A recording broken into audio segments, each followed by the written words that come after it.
Welcome back to my channel, everyone. In this video I'll be tackling this Deathrattle army set. So let's begin. So for the first part I'm just going to show you how I sub-assembled parts of it. So for the hero I didn't glue on the horse on this base. The base is, I made it myself with some putty and clay and some texture paints. Pretty simple, it's got some nice weight to it. And I like doing that for my heroes. And I basically base coated all my models with Runelord brass. I've blue tacked the legs onto the horse there as well. And I've done the same with these 3D printed bases. I've just sprayed them brown. Any brown's fine. And Runelord brass for all the troops. For the horses though, I've actually glued them on to the bases. And I've painted them brown. And also sprayed the body Runelord brass.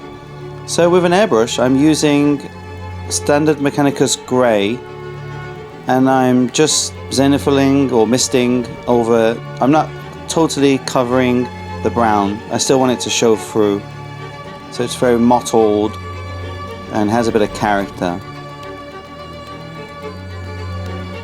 As you can see here, the horse, I've sprayed it Runelord brass and then the base is brown, and I've just airbrushed grey over that.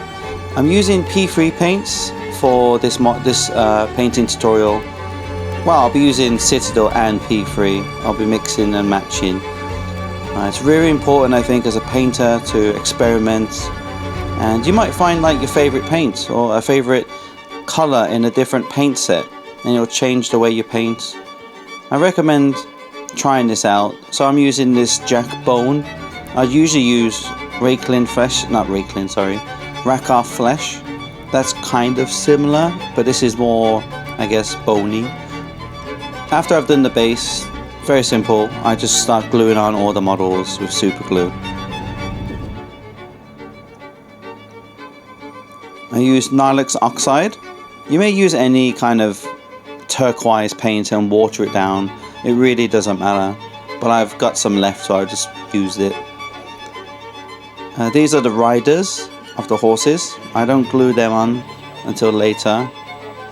It just makes it easier when I paint certain fabrics or weapons or chainmail that might be blocked by the shield or the banner.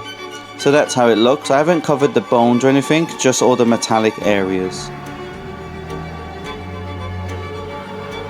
You can see I'm doing it to all the other models at the same time.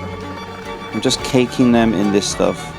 It's watered down to a degree, but not too watery, and that's how it looks. I think it looks pretty cool already. Now I use Runelord brass again, and I dry brush. It's kind of a heavy dry brush. There's quite a bit on my brush, and I just go over it and just try and get that shine back. And I airbrush from above. I dry brush from above, so I can still see some of the blue showing through, and I don't totally cover all the areas because I still want that turquoise effect showing through. I decided to use shyish purple for the robes because I didn't want to just go pure black. I wanted it just to be a bit, when you look closely it looks black, but when you look closely you can see like a bit of a different tone to it, which I thought was interesting. I used the same bone as the airbrush. I used the bone that I dry brush the bases with on all the bone areas. I used Lubrical Green for the, what are these called? Not the tassels. I think they're tassels, right? Let me know in the comments. And I use Garrick Sewers. I use this a lot for leather parts. I just go over all the straps and just the belt really, and even the handles of the blades. I cover that with Garrick Sewers. And now I paint the wings of the helmet red, just a corn red, a nice dark red. And then I use Screaming Bell. I think this is a wonderful color, and it applies really well over anything. I started using this when I was painting the Skaven, and I'm a bit of a fan now. And what I do, I just pick out parts of the armor that I want to be different, and just to make it look a bit more interesting, a bit more ornate.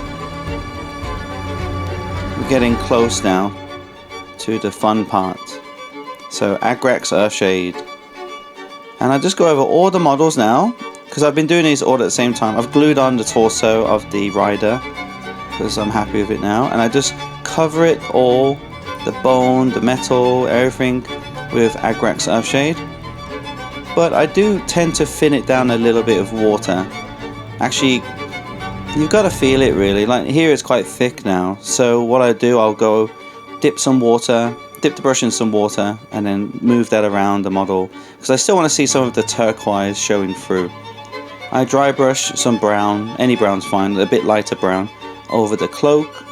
I use Mephiston Red to highlight the wings. I highlight the raised areas, which is like catching the light.